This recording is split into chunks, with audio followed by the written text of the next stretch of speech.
Dinosaur এই অবিশ্বাস্য প্রাণীরা লক্ষ লক্ষ বছর ধরে আমাদের পৃথিবীতে রাজত্ব করেছিল। ছোট ছোট পাখির মতো ডাইনোসর থেকে শুরু করে বিশাল লম্বা গলার তৃণভোজী এবং ভয়ঙ্কর শিকারী যেমন টাইরানোসরাস রেক্স, সব ধরনের ডাইনোসর ছিল। তারা এমন এক পৃথিবীতে বাস করত যেটা আমাদের থেকে অনেক আলাদা ছিল, অনেক বেশি উষ্ণ এবং সবুজ অরণ্যে ভরা।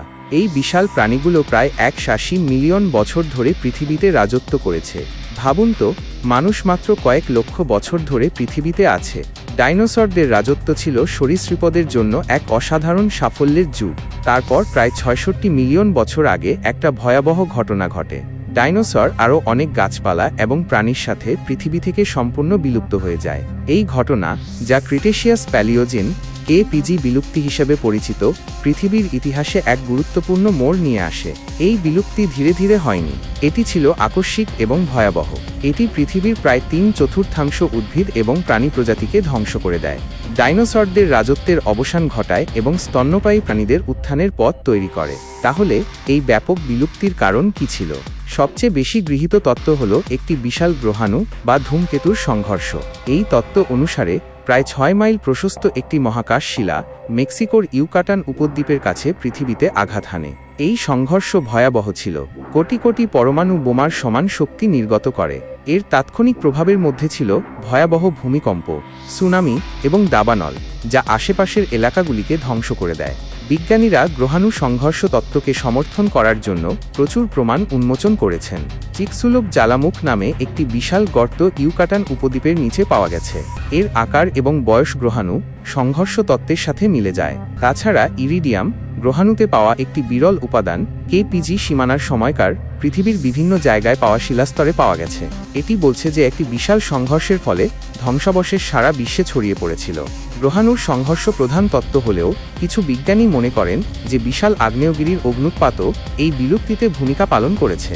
ভারতের ডেকান ট্র্যাপস নামক স্থানে এই অগ্ন্যুৎপাতগুলি বিপুল পরিমাণ লাভা এবং গ্যাস বায়ুমণ্ডলে ছড়িয়ে দিয়েছিল। এই অগ্ন্যুৎপাতগুলি জলবায়ু পরিবর্তন ঘটিয়েছিল, যা ডাইনোসর সহ অনেক প্রজাতির বেঁচে থাকা কঠিন করে তুলেছিল। কিছু প্রমাণ বলছে যে গ্রহাণুর সংঘর্ষের আগেই ডাইনোসরের সংখ্যা কমে যাচ্ছিল। সমুদ্রপৃষ্ঠের পরিবর্তন এবং আগ্নেয়গিরির কার্যকলাপ তাদের জনসংখ্যার উপর চাপ সৃষ্টি করেছিল। তবে এটা মনে রাখা গুরুত্বপূর্ণ যে ডাইনোসরের সংখ্যা কমে গেলেও গ্রহাণুর সংঘর্ষকেই তাদের সম্পূর্ণ বিলুপ্তির প্রধান কারণ বলে মনে করা হয়। এটি ছিল একটি আকস্মিক এবং ভয়াবহ ঘটনা, যা সবচেয়ে শক্তিশালী প্রজাতিগুলিকেও ধ্বংস করে দিয়েছিল। ডাইনোসরের বিলুপ্তির গবেষণা একটি সক্রিয় ক্ষেত্র, যেখানে নতুন আবিষ্কার এবং বিতর্ক প্রতিনিয়ত উঠে আসছে।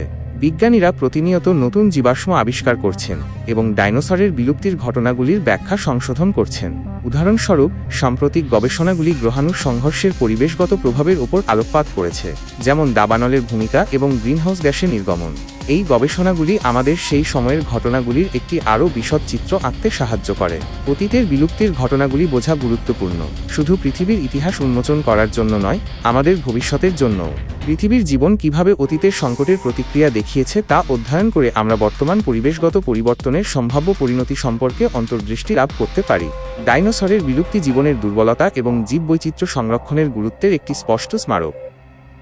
ডাইনোসরদের বিলুপ্তি গ্রহের বিপর্যয় এবং জীবনের স্থিতিস্থাপকতার একটি মনোমুগ্ধকর গল্প। গ্রহাণুর সংঘর্ষ এই বিশাল প্রাণীদের রাজত্বের অবসান ঘটালেও এটি স্তন্যপায়ী প্রাণীদের এবং অবশেষে মানুষের উত্থানের পথ প্রশস্ত করেছিল। অতীত অধ্যয়ন করে আমরা পৃথিবীর জীবনের আন্তঃসম্পর্ক এবং ভবিষ্যৎ প্রজন্মের জন্য আমাদের গ্রহ সংরক্ষণের গুরুত্ব সম্পর্কে মূল্যবান শিক্ষা লাভ করতে পারি।